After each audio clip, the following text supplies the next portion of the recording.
धाराशिवमध्ये संतप्त ग्रामस्थांनी उपमुख्यमंत्री एकनाथ शिंदेंचा मदतीचा टेम्पो परत पाठवलाय। शिंदेंनी मदत वाटपात सुद्धा प्रचार केला, त्यामुळे ग्रामस्थ संतप्त झालेले आहेत। मदत स्वीकारायला गावकऱ्यांनी नकार दिलाय। एकनाथ शिंदे यांची मदतीच्या किटवरच्या फोटोवरनं आता हा वाद निर्माण झालेला आहे।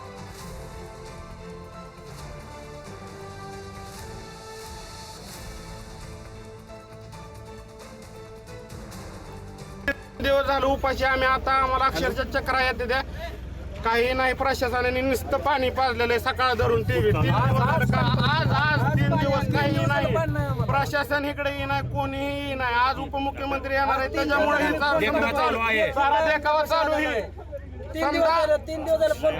समजा देखावा चालू आहे नाही का पक्षाचाही, आम्हाला काही दिलेलं नाही। मदतीच्या गाड्या लागले तर आम्हाला काही नाही, आता काय करायचं आम्हाला? आमचा जीव चालला, आम्हाला काही नाही।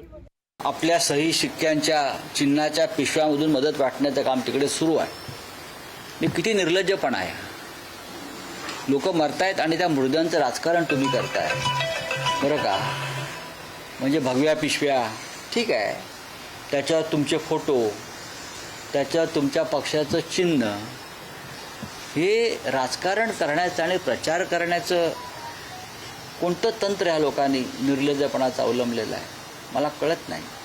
अरे कार्यकर्त्यांनी जर त्या ठिकाणी या मदतीचं वाटप केलं तर त्या बॅगमध्ये मदत काय आहे त्याच्यावर लक्ष दिलं पाहिजे, फोटोवर काय लक्ष त्यांचं? म्हणजे त्यांना राजकारण करायचं, आरोप केला म्हणजे राजकारण करायचं। आपल्या माध्यमातून त्यांना विचारतो की त्यांनी कधी 1 किलो धान्य माझ्या शेतकऱ्याच्या बांधावर दिलंय का, हे आपण विचार ना त्यांना। आणि म्हणून यामध्ये आपल्याला खूप मोठी मदत लवकर करणं गरजेचं आहे आणि शेतकऱ्यांच्या मागे सरकार उभं राहील। दुसऱ्याच्या दुःखाचा विचार न करता माझा प्रचार कसा होईल, माझी निशाणी कशी तिथपर्यंत पोहोचेल, मला हेच तो दुर्दैव झालंय महाराष्ट्राचं, की महाराष्ट्रातला जो सभ्यपणा होता, सुसंस्कृतपणा होता राजकीय, तो आता नष्ट पावलाय। म्हणजे शेतकरी जो लाखोंचा पोशिंदा आहे, जो बळीराजा आहे, त्याचं पशुधन सुद्धा गेलेलं आहे। आज जमीन तुम्ही जर बघितली तर ती संपूर्णतः नापीक होईल, इतका मोठा महापूर आलेला आहे। त्यांची घरं उद्ध्वस्त झाली आहेत आणि ह्यांना यांचे फोटो टाकायचे। जनाची नाही तर मनाची जरी थोडी असेल ना, थोडी मनाची उरली असेल तर निदान त्या बळीराजाचा विचार करा आणि असली हे छोट्या गोष्टी करू नका। काय आहे, ज्याची बौद्धिक पातळी कमजोर असेल ना, त्या स्थानिक स्वराज्य निवडणुका, इतर जिल्हा परिषदा निवडणुका, ग्रामपंचायती निवडणुका ह्या आता गेल्या बाजूला, मी वेगळ्याच शब्दात सांगणार होतो, त्या गेल्यानंतर त्या गेल्या खड्ड्यात। पहिल्यांदा या महाराष्ट्रातील मराठी शेतकऱ्याचा विचार करा। फक्त एवढंच आहे की कुठल्याही परिस्थितीमध्ये जाहिरातबाजी मदतीमध्ये येऊ नये।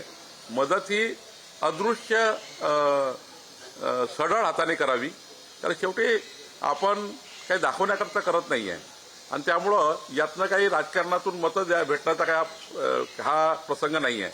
हा तर हृदयातून जनतेला मदत करणे हा भावनिक आणि लोकांना आधार देणारा एक काम आहे। त्यामुळं कुठल्याही मदतीला कुठल्याही पद्धतीचा अशा काळात तरी, म्हणजे पूर परिस्थितीच्या काळात, दुष्काळाच्या काळामध्ये कुणीही ॲडव्हर्टाइजमेंट करणार नाही, ही तर आपलीच जबाबदारी आहे।